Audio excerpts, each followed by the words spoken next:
Olá, voltei. Literatura, capítulo 14, naturalismo. Vamos lá, gente. Olha essa cena. Olha aqui. Olha isso. Ah, o outro tomando conta da vida do outro.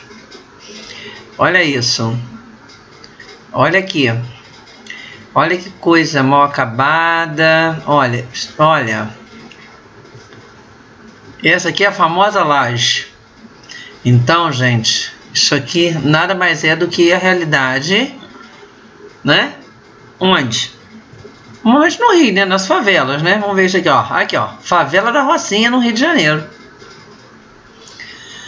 Vamos partir daqui. Nessa imagem, pode-se notar uma série de planos. Alguns elementos mais à frente, outros mais atrás. E quais são os elementos que compõem? Isso tudo que eu mostrei para vocês. Para você, essa imagem se relaciona a qual grupo social? Vamos destacar um elemento que confirma essa resposta. Essa aglomeração, essa estrutura, isso tudo que nós falamos. Esse espaço, do modo como é apresentado, pode ser associado a um espaço central ou periférico, segundo a lógica urbana. Fácil, né, gente? Quais são os objetivos dessa unidade?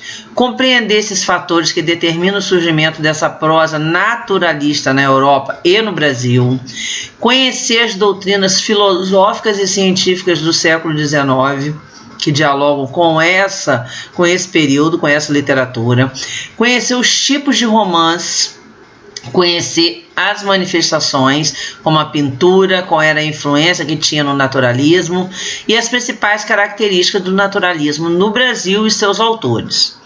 Lendo a literatura, gente, nós vamos ver aqui como é que eu vou te falar? Intitulado Germinal, é um clássico, sempre um clássico, né? Publicado em 1885. E qual foi o enredo desse romance? Ele se baseava em acontecimentos reais ocorridos no mês de junho em Saint-Étienne, né? No norte da França. Saint-Étienne, acho que deve ser isso. Quem tem que saber, quem vai falar direito é Heitor. Região em que se encontrava a bacia carbonífera em grande importância econômica. Nessa ocasião, houve a prisão de grevistas que se recusavam a entrar nas minas em razão às más condições de trabalho. O confronto com a tropa de soldados acarretou um fuzilamento, com 13 mortos, e entre eles 2 mulheres. Então aqui vem contando, né, o que aconteceu nesse romance. Vocês irão ler e vão responder essa interpretação. Aqui tem uma cena aqui, gente, olha, uma pintura à greve. Olha, reparem, com cartola, esses eram os burgueses.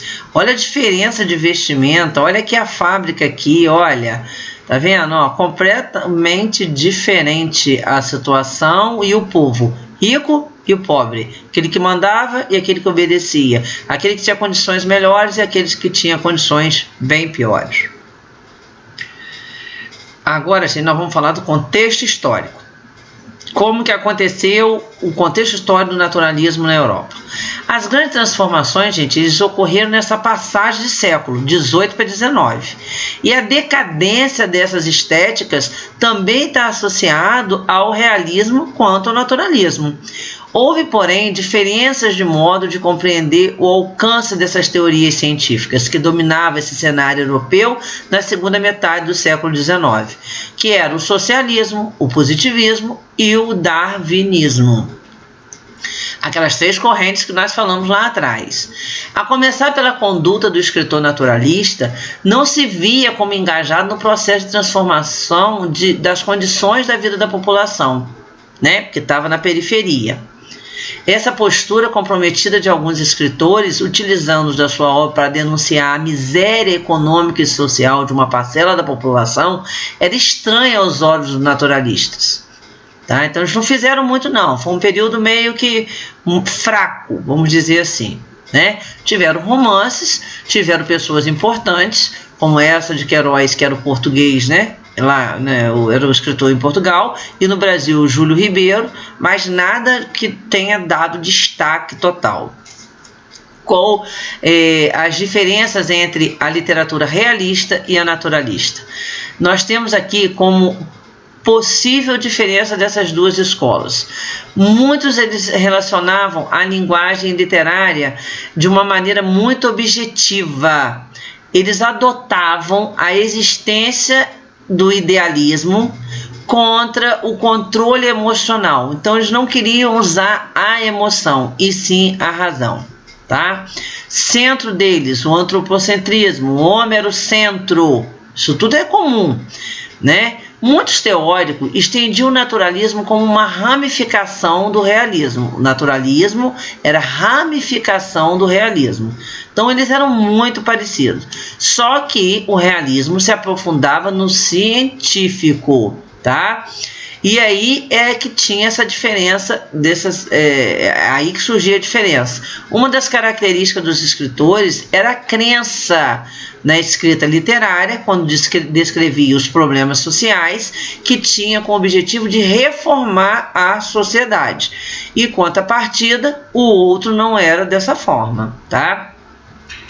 Mas é um período muito leve, muito tranquilo. Fala da normalista, né? Era aquela que estudava, era a menina que estudava, né? A normalista para ser professora. É um romance antigo. Ó, aqui tem a interpretação. Mostra o naturalismo no Brasil, que eles davam ênfase aqui. Era na passagem do Império, né? Porque olha a data, tinha influências, né, dessa realidade da Europa, que também achatava o povo, já naquela época. Teve a Guerra do Paraguai e seus desdobramentos econômicos e sociais, que também foi muito importante. A abolição e a consequência disso, a gente está falando, vieram imigrantes e aí eles tiveram que tomar o lugar dos negros, e aí deu problema também. Essa prosa naturalista brasileira, um homem muito importante foi Aloysio de Azevedo. Ele escreveu O Mulato, tá? Falando da desigualdade, né, que tinha na época. São clássicos, gente, que fala, vira e mexe, fala da mesma situação, né, do meio, da falta de conduta, da falta de respeito, da baixa renda. Quem que eram os importantes nesse romance aqui que ele narrou? Os trabalhadores de baixa renda, as lavadeiras, os mascates, as polícias de baixa patente, os negros, os mulatos que ocupavam, né, uma ocupação fixa. O cortiço, gente, esse é famoso. A Globo já até filmou. O cortiço, gente, é exatamente um cortiço. O que era? Era tipo assim, um terreno, e ele ia fazendo um monte de quartos, né? E aquilo, todo mundo tinha no centro lugar para lavar a roupa, e era uma verdadeira bagunça. A gente fala, gente, se tivesse um cortiço, porque era uma bagunça, né? Era uma favela disfarçada, ó, tá? Favela não, porque não fala mais favela, uma comunidade, só porque era num terreno, não era como é no morro, né? Aqui tem a interpretação, as influências, né, que teve. Aqui tem um outro texto também falando, né, e a interpretação, é tudo interpretação. E aqui pede para organizar as ideias, fazendo um glossário de definições, né? Não acredito, aqui tem alguns termos, né, que vocês podem procurar no dicionário, mas nada que chame atenção, porque esse capítulo não é tão relevante quanto o outro. Até porque foi o que foi dito, ele é um puxadinho do outro, vamos falar assim, um pedacinho do outro. E aí, gente, o que eu quero que vocês façam? Nessa organização das ideias aqui, que a verdade é para sistematizar todo esse conhecimento que nós falamos até agora, vocês podem fazer essa lista desses termos, uma sequência alfabética de termos de conhecimento humano. Se vocês procuram um dicionário, olhem as palavras e aí façam aí uma lista com 5 palavras, 8 palavras, não precisa tanto, mas ir colocando o significado, mostrando, entendeu? Alguma definição, algum conceito dela, só isso, tá? E depois nós vamos marcar o cronograma para vocês seguirem e fazerem os exercícios. O hora do estudo é importante porque esse eu peço para dar nota. Então, assim que terminar, mete bronca nisso aqui também, tá bom? Galera, me desculpa alguma coisa. Realmente, assim, vocês não tem nada com isso, mas foi um dia bem cansativo. Eu tô gravando desde cedo.